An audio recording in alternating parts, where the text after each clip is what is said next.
ಪ್ರಾಚೀನ ಭಾರತವು ಅತ್ಯಂತ ಬುದ್ಧಿವಂತರ ನಾಡು ಮತ್ತು ಅದೆಷ್ಟೋ ಸಂಶೋಧನೆಗಳು ಈ ಮಣ್ಣಿನಲ್ಲಿ ಹುಟ್ಟಿಕೊಂಡು ಪ್ರಾಚೀನ ಭಾರತದಿಂದ ಹುಟ್ಟಿಕೊಂಡ ಹಲವಾರು ಅದ್ಭುತ ಆವಿಷ್ಕಾರಗಳು ಪ್ರಪಂಚವನ್ನೇ ಬದಲಾಯಿಸಿತು. ಆದರೆ ಇದನ್ನು ಎಲ್ಲರಿಗೂ ಮರೆತುಬಿಟ್ಟಿದ್ದಾರೆ. ಈ ವಿಡಿಯೋದಲ್ಲಿ ಇಂದಿಗೂ ಚಾಲ್ತಿಯಲ್ಲಿರುವ 12 ಅದ್ಭುತ ಆವಿಷ್ಕಾರಗಳ ಬಗ್ಗೆ ನಾವು ನೋಡೋಣ.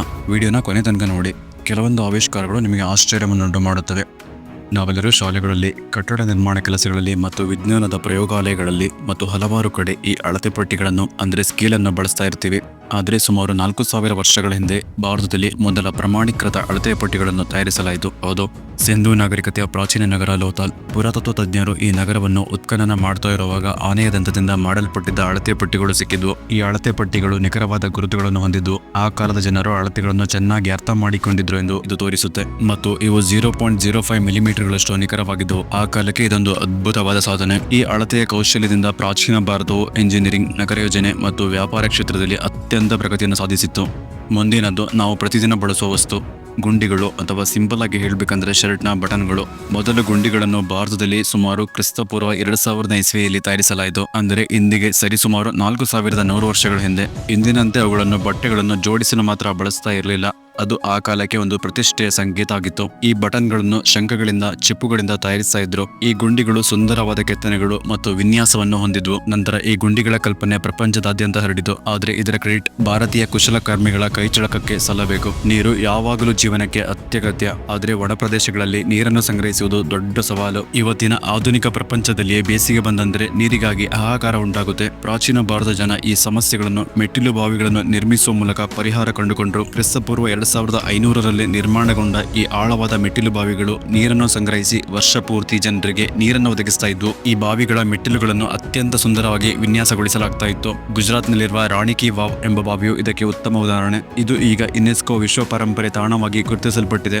ಮೆಟ್ಟಿಲು ಬಾವಿಗಳ ಸಮತಟ್ಟಾದ ಮೆಟ್ಟಿಲುಗಳು ಮತ್ತು ಸೂಕ್ಷ್ಮವಾದ ಕೆತ್ತನೆಗಳು ಭಾರತದ ಅತ್ಯದ್ಭುತ ವಾಸ್ತುಶಿಲ್ಪ ಕಲೆಯನ್ನು ತೋರಿಸುತ್ತೆ. ಭಾರತವು ವಜ್ರಗಳನ್ನು ಗಣಿಗಾರಿಕೆ ಮಾಡಿ ವಜ್ರವನ್ನು ಕತ್ತರಿಸಿ ಹೊಳಪು ನೀಡಿದ ವಿಶ್ವದ ಮೊದಲ ದೇಶ. ಕ್ರಿಸ್ತಪೂರ್ವ 4ನೇ ಶತಮಾನದಷ್ಟು ಪ್ರಾಚೀನ ಕಾಲದಲ್ಲಿ ಇಂದಿನ ತೆಲಂಗಾಣಕ್ಕೆ ಸೇರುವ ಗೋಲ್ಕೊಂಡದಲ್ಲಿ ವಜ್ರಗಳು ಪತ್ತೆಯಾದವು ಮತ್ತು ನುರಿತ ಕುಶಲಕರ್ಮಿಗಳು ಅವುಗಳಿಗೆ ಆಕಾರವನ್ನು ನೀಡಿದ್ರು. ಭಾರತೀಯರು ವಜ್ರಗಳನ್ನು ಕತ್ತರಿಸಲು ಮತ್ತು ಹೊಳಪುಗೊಳಿಸಲು ವಿಶಿಷ್ಟ ತಂತ್ರಗಳನ್ನು ಅಭಿವೃದ್ಧಿಪಡಿಸಿದ್ರು. ಇದರಿಂದಾಗಿ ಅವು ಹೆಚ್ಚು ಪ್ರಕಾಶಮಾನವಾಗಿ ಹೊಳಿತಾ ಇದ್ವು. ಸುಮಾರು 1000 ವರ್ಷಗಳವರೆಗೆ ಭಾರತವೇ ಪ್ರಪಂಚದಲ್ಲಿ ವಜ್ರಗಳ ಏಕೈಕ ಮೂಲವಾಗಿತ್ತು. ಯುರೋಪ್ ಮತ್ತು ಪಶ್ಚಿಮ ದೇಶದ ರಾಜರು ಹಾಗೂ ರಾಣಿಯರು ಭಾರತೀಯ ವಜ್ರಗಳ ಮೇಲೆ ತೀವ್ರವಾದ ಆಸಕ್ತಿಯನ್ನು ಹೊಂದಿದ್ರು. ಈ ವಜ್ರಗಳಲ್ಲಿ ಮಾಂತ್ರಿಕ ಶಕ್ತಿಗಳಿವೆ ಎಂದು ಅವರು ನಂಬಿದ್ರು. ಇಂದಿಗೂ ವಿಶ್ವದ 90% ವಜ್ರಗಳನ್ನು ಭಾರತದಲ್ಲಿ ಕತ್ತರಿಸಲಾಗುತ್ತೆ ಮತ್ತು ಹೊಳಪು ನೀಡಲಾಗುತ್ತೆ. ಸಾವಿರಾರು ವರ್ಷಗಳ ಹಿಂದೆ ಆರಂಭವಾದ ಈ ಸಂಪ್ರದಾಯ ಇಂದಿಗೂ ಮುಂದುವರೆದಿದೆ. ನೀವು 0 ಇಲ್ಲದ ಲೋಕವನ್ನು ಕಲ್ಪಿಸಬಹುದಾ? 0 ಇಲ್ಲದಿದ್ರೆ ಗಣಿತವಿಲ್ಲ, ಕಂಪ್ಯೂಟರ್ಗಳಿಲ್ಲ, ಡಿಜಿಟಲ್ ತಂತ್ರಜ್ಞಾನವಿಲ್ಲ.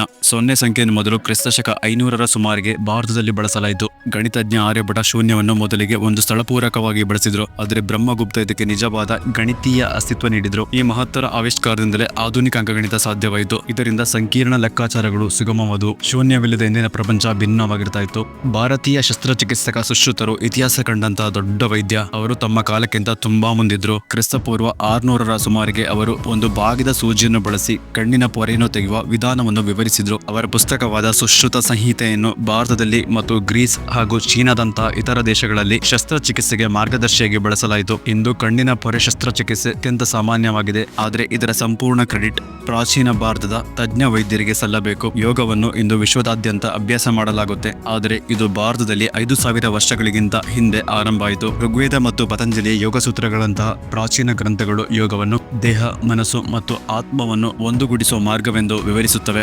ಆಧ್ಯಾತ್ಮಿಕ ಅಭ್ಯಾಸವಾಗಿ ಪ್ರಾರಂಭವಾದ ಯೋಗವು ಈಗ ಜಾಗತಿಕ ಆರೋಗ್ಯ ಚಳುವಳಿಯಾಗಿ ಮಾರ್ಪಟ್ಟಿದೆ. ಲಕ್ಷಾಂತರ ಜನರಿಗೆ ಮಾನಸಿಕ ಮತ್ತು ದೈಹಿಕ ಸಮತೋಲನವನ್ನು ಕಂಡುಕೊಳ್ಳಲು ಯೋಗ ಸಹಾಯ ಮಾಡ್ತಾ ಇದೆ. ಚದುರಂಗವನ್ನು ಮೂಲತಃ ಚತುರಂಗ ಎಂದು ಕರೆಯಲಾಗ್ತಾ ಇತ್ತು ಮತ್ತು ಕ್ರಿಸ್ತಶಕ 6ನೇ ಶತಮಾನದಲ್ಲಿ ಭಾರತದಲ್ಲಿ ಇದನ್ನು ಸಾಮಾನ್ಯವಾಗಿ ಆಡಲಾಗ್ತಾ ಇತ್ತು. ಇದು ಒಂದು ತಂತ್ರದ ಆಟವಾಗಿತ್ತು. ಇದನ್ನು ಯುದ್ಧದ ಮಾದರಿಯಲ್ಲಿ ವಿನ್ಯಾಸಗೊಳಿಸಲಾಗಿತ್ತು. ನಂತರ ಇದು ಪಶ್ಚಾಕ್ಕೆ ಹರಡಿತು.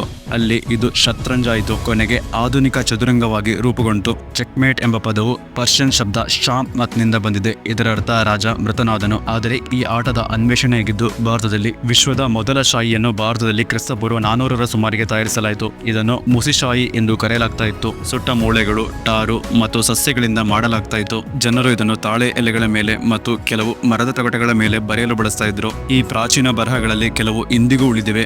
ಭಾರತದ ಜ್ಞಾನ ಮತ್ತು ಇತಿಹಾಸವನ್ನು ಸಾರಿ ಹೇಳುತ್ತವೆ. ಸ್ತೂಪಗಳು ಗೋಲಾಕಾರದ ಕಟ್ಟಡಗಳಾಗಿದ್ದು ಅವುಗಳಲ್ಲಿ ಪವಿತ್ರ ವಸ್ತುಗಳನ್ನು ಅಥವಾ ಪ್ರಮುಖ ವ್ಯಕ್ತಿಗಳ ಅವಶೇಷಗಳನ್ನು ಇರಿಸಲಾಗುತ್ತೆ. ಇವು ಭಾರತದಲ್ಲಿ ಚಕ್ರವರ್ತಿ ಅಶೋಕನ ಆಳ್ವಿಕೆಯಲ್ಲಿ ನಿರ್ಮಾಣವಾದವು. ಸಾಂಚಿಯಲ್ಲಿರುವ ಮಹಾಸ್ತೂಪವು ಇದರ ಅತ್ಯುತ್ತಮ ಉದಾಹರಣೆಗಳಲ್ಲಿ ಒಂದಾಗಿದೆ. ಸ್ತೂಪಗಳು ನಂತರ ಚೀನಾ ಮತ್ತು ಜಪಾನ್ನ ಪಗೋಡಗಳ ರಚನೆಯ ಮೇಲೆ ಪ್ರಭಾವ ಬೀರಿದ್ವು. ಇದು ಭಾರತದ ಸಾಂಸ್ಕೃತಿಕ ಪ್ರಭಾವವು ವಿಶ್ವದ ಮೇಲೆ ಎಷ್ಟಿತ್ತು ಎಂಬುದನ್ನು ತೋರಿಸುತ್ತೆ.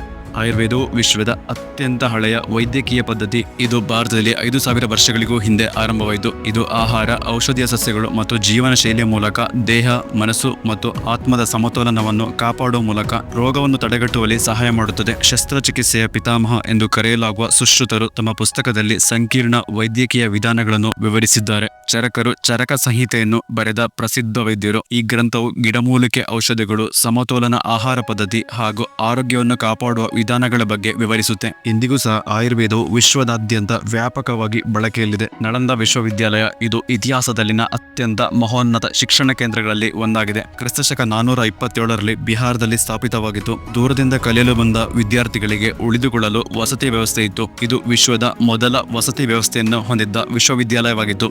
ಇಲ್ಲಿ 10,000ಕ್ಕೂ ಹೆಚ್ಚು ವಿದ್ಯಾರ್ಥಿಗಳು ಮತ್ತು ವಿವಿಧ ದೇಶಗಳಿಂದ ಬಂದ 2,000ಕ್ಕೂ ಅಧಿಕ ಶಿಕ್ಷಕರಿದ್ದರು. ಅವರು ಖಗೋಳಶಾಸ್ತ್ರ, ವೈದ್ಯಕೀಯ, ಗಣಿತ ಮತ್ತು ತತ್ವಶಾಸ್ತ್ರದಂತಹ ವಿಷಯಗಳನ್ನು ಅಧ್ಯಯನ ಮಾಡ್ತಾ ಇದ್ರು.